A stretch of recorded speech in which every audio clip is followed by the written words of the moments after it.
Hi class. We're going to take a look at the person class that we were talking about in our Chapter 9 presentation. I've got NetBeans open. I'm going to create a new project.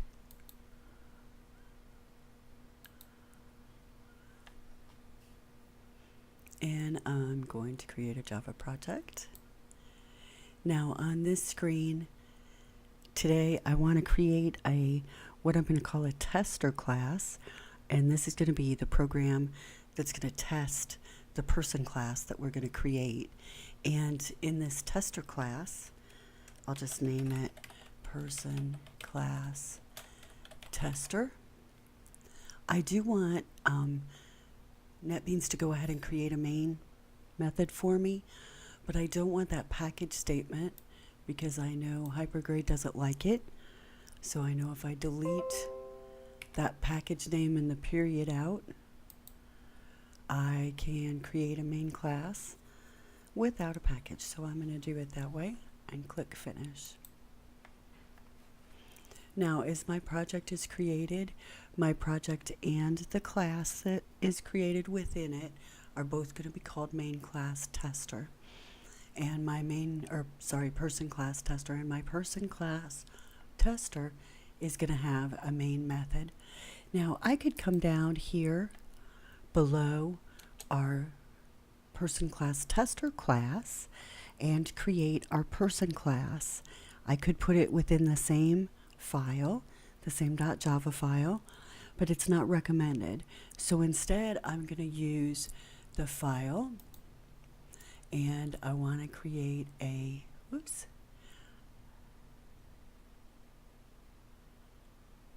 what do we want here? Let me right click on our project. And there, that looks better. I want a new Java class. Sure, it's up there in the file menu somewhere. Now I would like this new class to be named person. And this is going to create a separate .java file in our project for our person class. We're going to leave our package blank so that it's in the same package. Now if we look in our projects window, for this particular project, in our source packages, we have two Java files, our person.java and our person class tester.java. So here's our person class. This is the one that we were working on in our presentation. So I'm going to delete this out, and I'm going to delete this, and I'm going to use the /** enter method to generate comments in my code. And this will be person class. This class defines a person object. We'll put our date here. And in our class, we're going to start out with the data fields that our class requires. And we had a string for the person's name, and we had a string for their favorite color, and we had a string for their secret. Now, as I create these class fields, notice I've begun all of the class field names with lowercase letters. That's a standard. Now I'm going to go ahead and create a constructor. And my first constructor is going to say, okay, public out there, you can build a person object, and I don't need you to pass me any data. So what we're going to call this here, I'm going to delete out that comment that's no good, and I'm going to do the /** construct a person object. This is our default constructor, and it is a no arg constructor because it has no arguments being required within the parentheses. Now we can create another constructor, and this is an overload. So we're saying if somebody calls our person class and wants to create a person object, and they pass a string, I'm going to call that P name, and they pass another string of P color and another string of P secret. Then I can use all these parameters that were passed to update this instance of our class.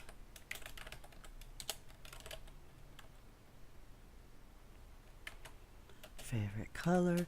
Notice that the IntelliSense is popping up with suggestions when I use the this keyword, because the this keyword is saying this instance of this class, I want this to be P color.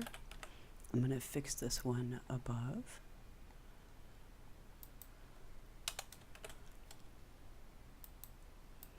And lastly, I'm going to use my secret.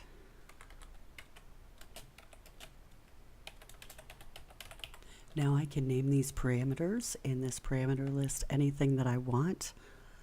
I named them P for parameter, and then enough information to identify what variable they were concerned about.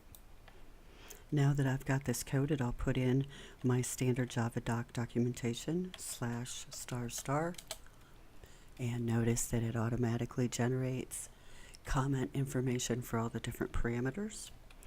This constructor will build a fully implemented person. So we have two constructors here in our class. We've said you can build a person object with no data, or you can build a person object passing me 3 pieces of data, but we don't have any other options. Those are the only options that are available to our users. Now, in our class, we also wanted to create some getters and setters, or accessors and mutators. Notice as we do this, that over here in our navigate window, it's building a UML document sort of display for us, so it's going to be helpful there. Now I'm going to start out with our get person name. This is going to be a public method because it's going to allow people to access our person name. Our person name is a string, so that's what's going to be returned from here. And I'm going to name this method get person name, and where my variable field name was begun with a lowercase p, after the word get, my field name is going to start with an uppercase P, and that's a standard. So if somebody wants to get the person name, we're going to return that person name to them. Now I'm going to go ahead again and do my Java doc documentation /*, enter, and it puts in the information that this returns a value. This getter returns the person name. We'll go ahead and create one for our get fav color.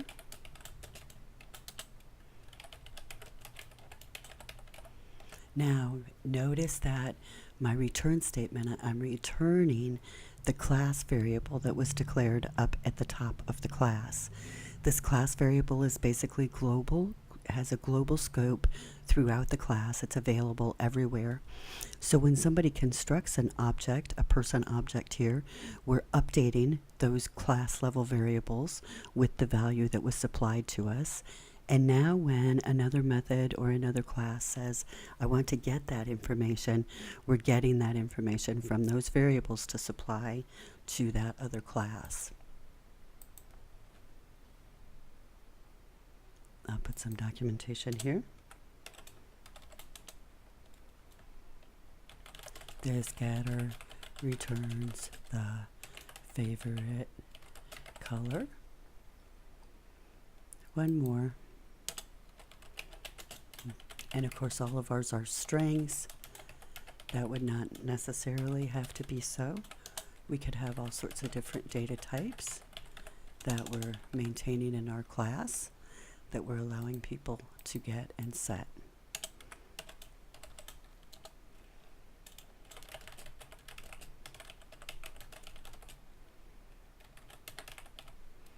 Now we've created getters or accessors for all of our different class level fields. Now we're going to create setters or mutators because we're going to mutate those values. If you remember from our discussion about our class, we're not going to allow the person name to be updated. We may have some issues with our class because of that, but we're not going to create a method to allow that. We are going to create a method to set the favorite color. And if somebody wants to set the favorite color, they need to pass us the value of what they want that color to be now as a parameter. And we'll set our favorite color class variable to that parameter.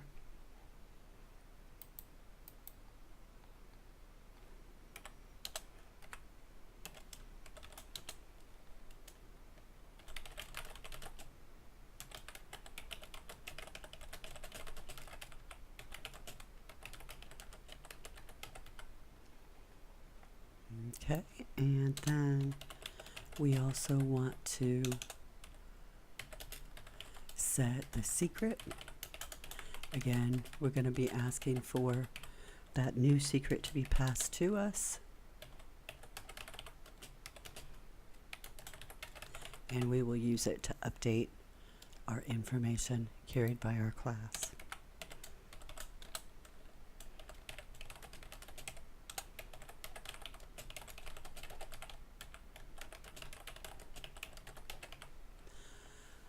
All right, so now our class is pretty well coded. We've got our class variables. We have two constructors. We have some getters for our class data and some setters. So we're in pretty good shape. We need one more thing, and that's going to be a method. And in this method, we're going to return a string, and we're going to call this method toString. And the toString is a standard method used to return information about an object. So we would like to return some information about our object. Let's say we're going to say the name is, and I'm going to tab over a little bit. Their color is,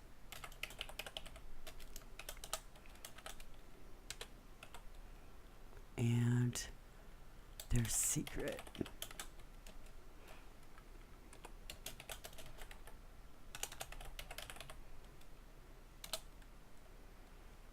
I want to add some more there.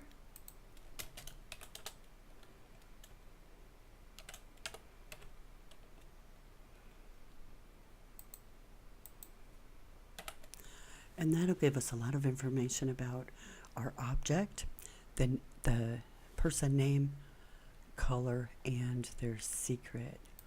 Right now we're not being very concerned about their secret.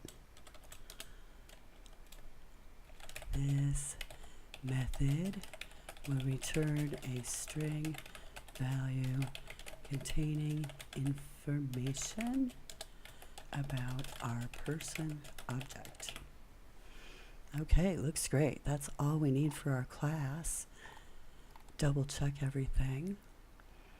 Only red line I've got is it's upset about me not spelling something out, so I think I'm okay with that. I'll close out some of these other tabs so they're not confusing to you, because now we have tabs up here that we need to be concerned about for this project. We have our person.java tab, which we've been working on, and we've created our complete person class. And now we're going to work on our person class tester. Again, this is a completely separate class, and this class contains the main for our project. And we always start our project at the main method. So no different. Before we were coding most everything in our main. Now we're going to use our main to be kind of a tester, a control program, or a driver program to run our person class.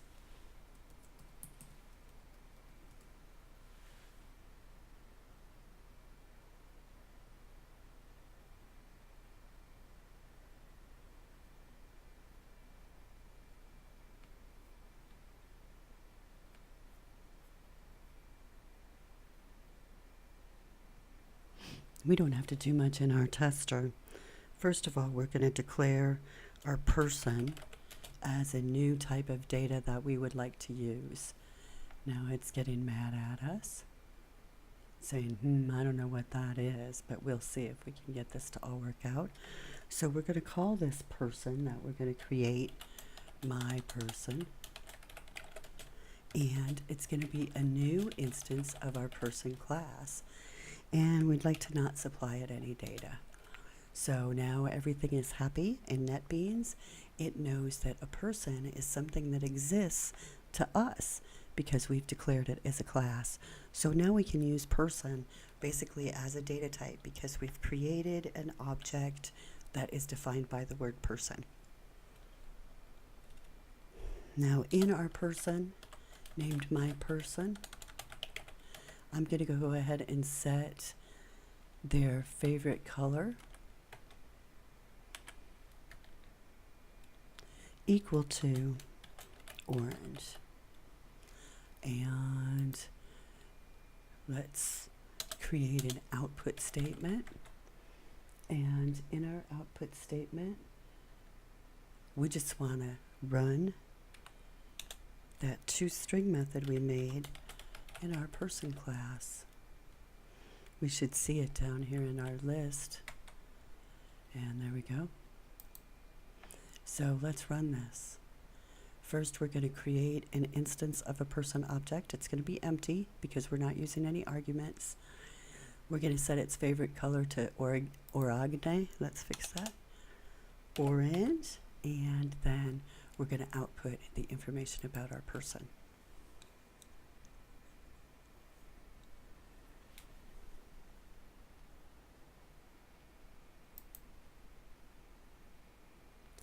Now, when we output our information, notice we're getting a null for our name and our secret. And that makes sense because we didn't supply any parameters to our constructor. And in our constructor, we didn't set any defaults. Now, we can take care of that. In our default constructor, we can go ahead and execute our constructor that expects all the different parameters and supply some defaults.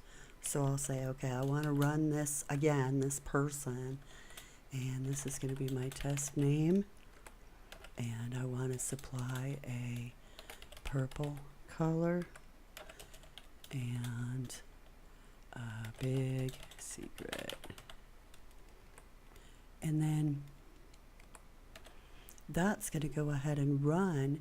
We'll be executing our constructor with no arguments from outside of our class, but then within our class, it'll say, oh, no, I'm going to go ahead and run the constructor that expects all the arguments so that we can set up values for our class fields, and I'm going to supply those defaults. Let's try it. Okay, so now we see our test name, our color orange that we updated from the default of purple, and our secret that is a big secret. I'm going to go back to our tester, and we can create another instance of a person. We'll call it another person. And this is a new person also. And we'll make his name Joe. And his favorite color green. And his secret is, let's see, his happy place. I don't know. Now, this person we've created has all of the parameters. So let's just add another output line.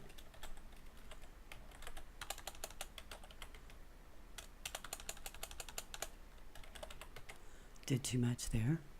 And this time, I want to output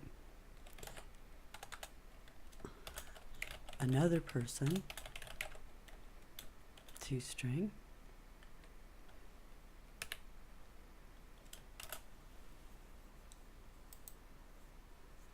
And now we should see the information about Joe. So let's run this. So here we see that when we are at the end of our main, when we're outputting our information, we have two completely different person instances. We have one that contains the name test name, this other data, and we have another that contains the name Joe and contains this data. So you can see that by creating a class and by utilizing the class structure, we're able to hold much more data in memory and access it very quickly because now it's held within our class structure. And we can work with it, like using our toString, very easily to output important information. Now we'll be working with classes and methods and objects throughout the rest of the semester, so it can be something that's a little bit different to get a handle on, but hopefully this will help just a little bit. So thank you.